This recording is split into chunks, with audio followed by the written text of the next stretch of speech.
Here we are at the end of 2021, and in today's video, I'm going to be sharing my top 21 sales on Poshmark and eBay from the year. My name is Ashley, and I'm a reseller based in Toronto, Ontario, Canada. This video is in collaboration with a bunch of my friends from Becky Park's Reselling YouTube Mentorship. Be sure to check out their links down in the description to see how lots of other folks did in 2021 when it came to reselling on Poshmark, eBay, and all sorts of other platforms. 2021 was my second full year as a reseller. I first started reselling because I had heard about Poshmark for years from bloggers and folks that I followed, and when it launched in Canada, I joined right away, didn't do anything for 3 months, and then in September 2019, I made my first sale and I was hooked. 2020 obviously brought on a whole bunch of challenges, and 2021, I want to say it was different, but it had its own set of challenges as well. I'm going to be sharing my top 21 individual sales across Poshmark and eBay, and then I'm going to share one bundle as well because it deserves special mention because it is the highest price bundle that I've ever sold. In looking at these numbers and trying to get a better sense of what those top selling items were, I've grouped them into categories based on the item category or the brand. So let's dive in. Oh, before I dive in, I would love to hear from you. What was your best sale in 2021?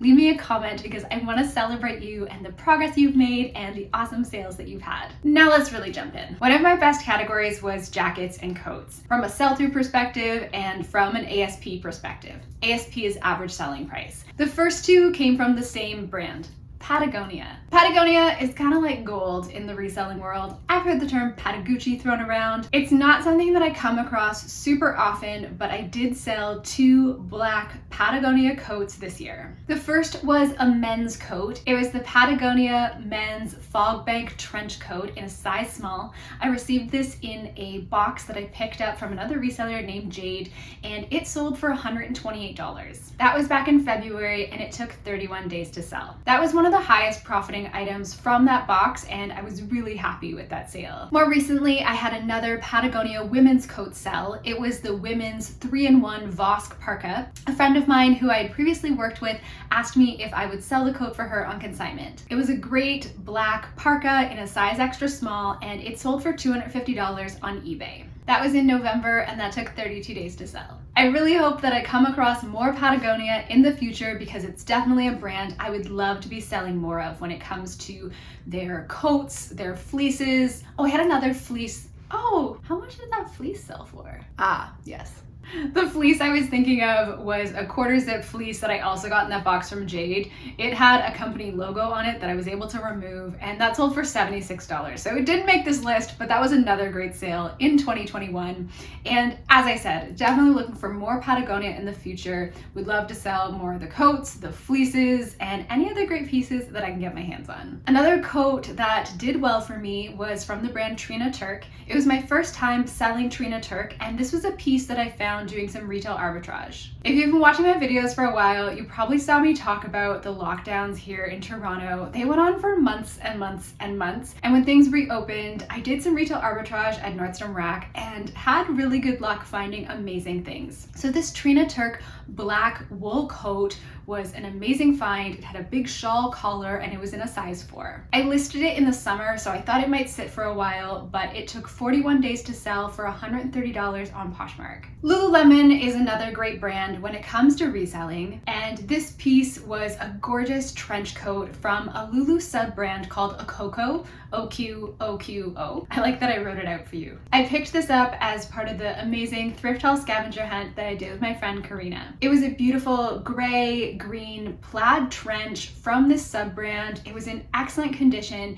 and it sold for $150. That was back in October and it took 3 days to sell, and of course I was super happy with that sale. I had a feeling that piece would do well because it was such a rare piece in really great condition, and I know the Lululemon lover who picked it up was super thrilled with the result. I love learning from all of you in the comments, and when I shared this Zara piece, there was lots of discussion in the comments about shackets, coatigans. I learned a whole bunch of things, and that's really great. I love learning, and I'm grateful for the ways that y'all teach me and help me to get better. So this was a beautiful Zara piece. It was a coat, it was a sweater, it had like a jacket feel, so technically a coatigan, I guess. It was white and red, had a fringe, and it was in beautiful condition. It sold for $100 in December on an offer to Liker and took 20 days to sell. I recently shared this Johnny Was velvet Bia coat. It's absolutely gorgeous. It is velvet, it had embroidery, and it was in great condition. It had such vintage vibes, and I shared it recently in a video that I did talking about some of the items that I had listed in my closet. It sold a couple days after that, so I was really happy. I got an offer from the buyer on eBay for $155, and that coat is currently on its way to the US, and it took 56 days to sell. Another big category for me is jeans. I love selling jeans. I've shared that before. I have a whole video about how to sell jeans on Poshmark, and 4 of my best sales of the year were from jeans. 2 of them were the same pair. They were the Citizens of Humanity Emerson Boyfriend Slim jeans, one in a size 34 and one in a size 32. The size 34 sold in June for $100, and the size 32 sold in July for $150. I picked both of those up during retail arbitrage and was really happy with both of those. I also had another pair of Citizens of Humanity jeans sell outright for $175. These were the Rocket high-rise skinny jeans in a size 32. Those sold in August and took 68 days to sell. The last pair of jeans to make it onto this list were a pair of Mother jeans, also from retail arbitrage. These were the Stinger Flood Light Wash ankle jeans in a size 25. They sold for $100 on an offer from the buyer in July, and those ones took 18 days to sell. Jeans are going to be a category that I'm going to continue to pick up. I love selling them. I'm happy to photograph them, and they continue to be a category that does well for me in my closet. While not all my jeans sell for $100 and up, they definitely provide a good return on my investment. Another category that made it into this top 21 was boots. I had 4 pairs of boots sell between $95 and $135. These Sorel Slim Pack leather riding boots recently sold on eBay, and I was really happy. They were in a size 5, so a bit of a smaller size, so I had a feeling they might sit for a little while, but I was confident in the style. They sold for $95 earlier this month on eBay and took 31 days to sell. Another great boot sale were these Fly London boots in black. They laced up the back, they were in a size 41, and they were leather, and they were absolutely gorgeous and definitely a unique pair of boots. Fly London shoes and boots, I really enjoy them. They're definitely unique, and the people who enjoy Fly London really like them, so they're definitely a brand that I look out for. These Yada wedge boots sold for $97 on Poshmark, and they took 14 days to sell. I've sold rag & bone boots before, and whenever I find them and they're in great condition, it brings me a whole lot of joy. These were the Harper Moto ankle boots in a size 9 in brown, and they were really gorgeous and in excellent condition. They were in a size 9 and they sold for $125 on Poshmark. They were a counter offer from the buyer. The last pair of boots I want to highlight were a pair from my personal closet, and they are from the brand John Fluvog. Fluvog is another brand to be on the lookout for. Their shoes and boots are absolutely gorgeous, created with incredible craftsmanship, and often have unique details like a special heel or just really cool detailing that you don't find with a lot of other brands. I had these black sugar lace-up boots for quite a few years. They were a very special purchase, like the most expensive thing I've probably purchased for myself ever, maybe outside of furniture and stuff. They were definitely the most expensive pair of shoes or clothing piece, accessory kind of thing that I'd ever purchased. I'd had them for quite a while, and I just stopped wearing them over the last couple of years. They needed a repair, so I took them to a shoe repair shop near me and listed them on Poshmark. They sold for $135 on the same day I listed them, and I was really happy to see them go to a new home and have someone else love them, because they definitely got a lot of love and wear from me. Whenever I talk about Kate Spade, I'm like, I love Kate Spade, and it's true, I really do. I sold a number of Kate Spade pieces, but there were 2 that made it into this top 21. One of my consignment clients that I connected with over the summer, I didn't know her super well, but when she dropped off her pieces to me, I was going through them all, and when I started pulling out a bunch of Kate Spade, I was so excited. This gorgeous skirt was one of those pieces. It was the Kate Spade navy and pink hazy floral midi skirt in a size 10. I got an offer from the buyer in October for $100, and I accepted, and that one took 65 days to sell. In March, I also sold a Kate Spade tote of my own that I had just just stopped using. It was a really pretty floral tote that was actually reversible, and it had a little pouch to go in the inside. I got an offer from the buyer for $150, and that took 9 days to sell. Even though my reselling efforts have gone beyond my personal closet and now source in a variety of ways, including thrifting, retail arbitrage, and consignment, I do like to go through my own stuff every once in a while just to see what I'm no longer using or wearing, and I'm really glad that bag found a new home. I'm calling this next category miscellaneous because 3 miscellaneous items that didn't really make it into a category and have nothing to do with one another. If you've seen the video of my Quick Lots half palette, you'll see that there was a whole range of items, including some lower priced ones and some higher priced items as well. As a result of that half palette, I learned about the brand Eric Javits because I received 2 of their hats in that box. This little squishy visor in natural black sold in July for $120 and took 5 days to sell.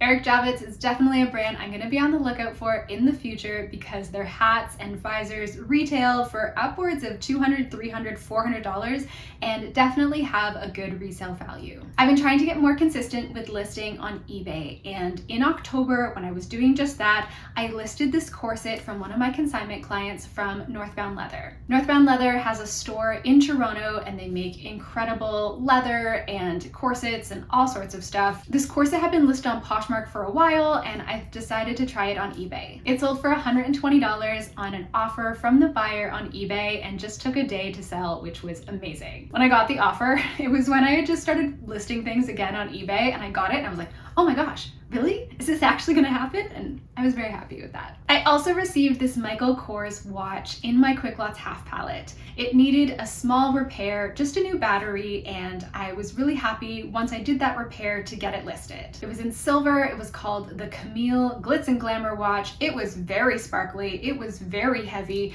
and it sold for $155 and took just a day to sell. Before I get to my last category and my best sale in 2021, I want to give a shout out to a very special bundle. Back in August, I was getting ready to head to the post office and I remembered seeing someone adding like a whole bunch of pieces to a bundle, and I was like, is this really happening right now? It was a whole bunch of stuff. It was a Billie Eilish 2019 tour beanie, a pair of Doc Martens that were in blue chunky glitter in a size 6. There was a face shield baseball cap. There was also these Melissa by Vivienne Westwood navy sandals in a size 6.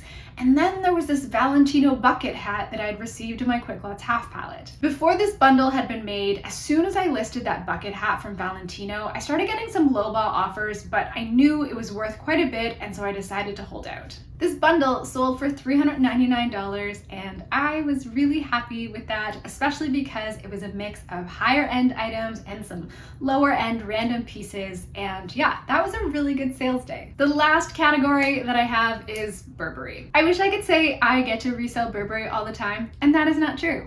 But I did receive 2 Burberry pieces in my Quick Lots half palette. The first piece of Burberry was this plaid Burberry umbrella. I hadn't even actually listed it yet when a viewer who I've now met in person, so lovely, she messaged me and asked me about it, and that sold for $100 on Instagram. I shipped it to her. She was really happy with it. That was awesome. My best sale of a single item in 2021 was this Burberry scarf. It was absolutely gorgeous and new with tags. It was the blue TB monogram cashmere azure scarf by Burberry. It was gorgeous, loved it, really great find in that Quick Lots half palette. It sold in July for $300 and took 4 days to sell. And while it's amazing to celebrate all of these top sales, not all of my sales are like this. You know, I sold a gnome Betsy Johnson ring for your phone for $12 today. I think one of the biggest lessons that I really tried to take to heart in 2021, and I'm definitely going to continue in 2022, is this is your own thing. Like, you don't need to compare yourself to anyone else. So if you're watching this video or any of the other resellers videos sharing their top sales from 2021 and you're thinking, oh my gosh, I didn't have sales like that, or oh my gosh, those sales are nothing, I had so much better sales. It doesn't actually matter, because it's just you running your own business, having a hobby, doing this full time, however you're doing it. Whatever you're doing is okay. I think when you start to compare yourself, that's when, you know, the joy gets taken away. I hope that this video inspires you to look at your own successes from 2021 and celebrate them. Give yourself a high five, leave a comment down below and let me know one of the wins that you had this year. And start thinking ahead to 2022 and what your goals are and how you're going to improve on yourself and your own results, not anyone else's. I didn't know that I was going to step up on a soapbox at the end of this video, and here we are. The year isn't over yet, but I am super proud of what I accomplished in 2021 when it comes to reselling, and I'm looking forward to seeing what 2022 brings. Check out the description to check out some other videos from reseller friends who are also sharing their top 21 sales in 2021. Thank you so much for being here this year. Your support means the world to me. I'm excited for all of us to rock the new year. If you enjoyed this video, please be sure to give it a like, and if you're not already subscribed, now would be an amazing time to do so. Thank you for watching. Happy New Year! I'll see you soon. Bye, friends.